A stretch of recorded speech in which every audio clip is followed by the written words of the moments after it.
Over Thanksgiving of 2023, I was granted this incredible opportunity to go on a safari in Africa. You know, documenting wildlife is something that I always wanted to do. A lot of my work currently is obscure and architecture and just kind of random stuff. But this was the first time where I was really able to hone in my skills as a photographer and try to document things that are moving, which is very difficult. And I learned that with shooting this all on film. Now, I knew I wanted to shoot this on film mainly because I wanted a medium that would stay physical and then I could keep for the rest of my life. One day it's going to be really cool to, go through those negatives. Now, I wanted to go through just a handful of photos from the trip. I'm just going to pick some that I think are really interesting and kind of walk you through it. Now, this first picture is when we went up to Table Mountain. It was really, really, really foggy. You couldn't even see down the mountain. I only had so much film with me and I wanted to preserve that, so I was being a little bit more reluctant. Now, fast forward a little bit, our tour guide took us to an area that's well known in South Africa. It's called Bokap. What's really known about this area is all the different unique colored buildings, and I knew I wanted to capture this somehow. When we would go into the art galleries and walk around, we saw that reflected in a lot of the photographers' work or the painters' work, and I knew I wanted to do kind of a unique spin on it. Capturing the geometry and capturing just small details rather than the whole scope of everything, I noticed that a lot of people's work was reflected in the entire scope, and I wanted to get a little more granular. Now, this first shot was this sign with the building, and again, I was just trying to reflect the colors of the area. So I just think that the green and the red look nice together. It's nothing too crazy. This next shot I actually really like. It reminds me a lot of that optical illusion of the stairs that they never end. I'll put it up on screen. I really like how the geometry is placed in this. I thought it represented Bokap in a very detail-oriented way, which was kind of what I was going for. Now, this next shot, I'm so happy with how this turned out. This is probably one of my more favorite shots of this entire trip. Now, we were outside. We just got done walking through some of the art galleries. I felt compelled to run across the street and take this picture of this blue car way in the background, and something completely unexpected happened. Perfectly aligned was a police car, a motorcycle, and a person, perfectly spread out. The composition, I just really love it. Considering I was going for the blue car, I ended up getting kind of the scope of Bokap in a really unique way. I got the mountains in the background. You got all these cool colors in it. You got green, red, pink, orange, blue. I feel like I captured exactly what I wanted from Bokap right here. I'm so happy with it. Now, this next shot, this little girl ran outside and she gave us these donuts. And then she ran right back in and she peeked right out of the mailbox area. And I got a shot of her, and luckily I got her eyes in focus. All right, now fast forward a little bit. We ended up going to one of the docks in the area. I knew I wanted to take some shots.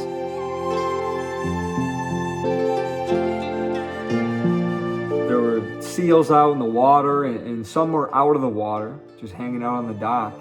And I wanted to get a little portrait of one of them. So I got real close, and he posed for me. I think it's pretty funny. All right, now fast forward another day or so. We ended up going to an area that was kind of marketed and advertised as this area where you can go and hang out with the penguins. And we get there, and it's just this massive boardwalk, and you're not able to get in with the penguins at all. You're not able to walk around with them, which is what I was thinking. I knew I wanted to get at least one picture out of this entire area that we were at, but it was pretty difficult to find something unique considering everyone was taking pictures, and how do you stand out from that? This first one I thought was okay. All right, this next one, I took a handful of other photos, but this next one, I couldn't be happier with how this one turned out. This is when we were on our way out and I didn't feel like I really got something yet. And I saw these two penguins way off in the distance. They were up on this big rock. And at one moment, they looked right at each other. Or at least it looked like they looked right at each other. And I got the picture. We ended up going to some wineries, a vineyard, and this one winery specifically, it had this amazing view. Now, fast forward a little bit, we ended up going to the actual safari, which was what I was excited most for. Now, this was the first shot that I think really stood out to me of the elephant. Now, right before this, she ended up grabbing dirt with her trunk and she flew it up on me. So it landed in the vehicle. And right after that, I looked at her and took the shot. I knew throughout this trip that I wanted to get a great shot of every single animal. That wasn't the case. I missed out on the leopard quite a handful of times. It was really difficult to get that on film, but you know, I tried my best, and you live and learn.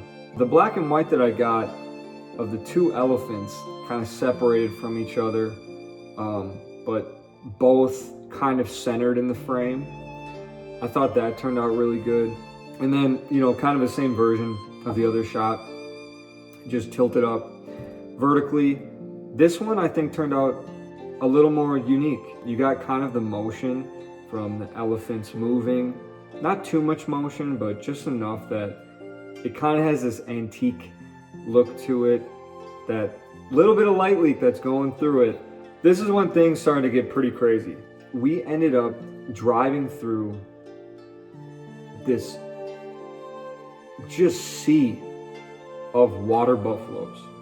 The sun was going down. Even our tour guide was getting really excited. He got his camera out and he was taking shots. This first shot I'm really happy with. I love how you have that tree off to the left-hand side and you have the main buffalo that I was focused on the right-hand side looking right at you. This next shot is probably one of my favorite shots of the entire trip. Given it was a water buffalo, I didn't think that it was going to be one of my most favorite shots, but the moment, you could just feel the moment through the picture. At the time, everyone was just holding their breath because there were so many just staring at us. This doesn't even really represent the scope of how many there were, but with the dust being kicked up from them moving and the sunlight coming through with the tree on the left-hand side and the sun kind of beaming through on the right, it just turned out great. This was the morning, the sun was coming up, you know, as you can see through that tree, and I caught one of the lions yawning. Again, this was our last safari of the entire trip. Yeah, this was just a quick shot I got on my Canon 81. I was shooting Portra. My mom was just holding onto her hat, and as we were passing a tree, I just thought the composition looked really cool. All right, and that's pretty much my favorite shots that I took on film throughout this trip. Now, I did take some digital shots. Our guide had given me his digital camera to use, which I probably took no more than 30 pictures on it, but I'll throw them all right here so you can take a look at them. And that's about it. If you want to see more of my pictures, I'll link it to my website, or if you want to check me out on Instagram, you can do so. Yeah, and that's it for me. Thank you guys for watching. This was my first video, so I'm going to be posting whenever I see fit. Thank you for watching. See ya.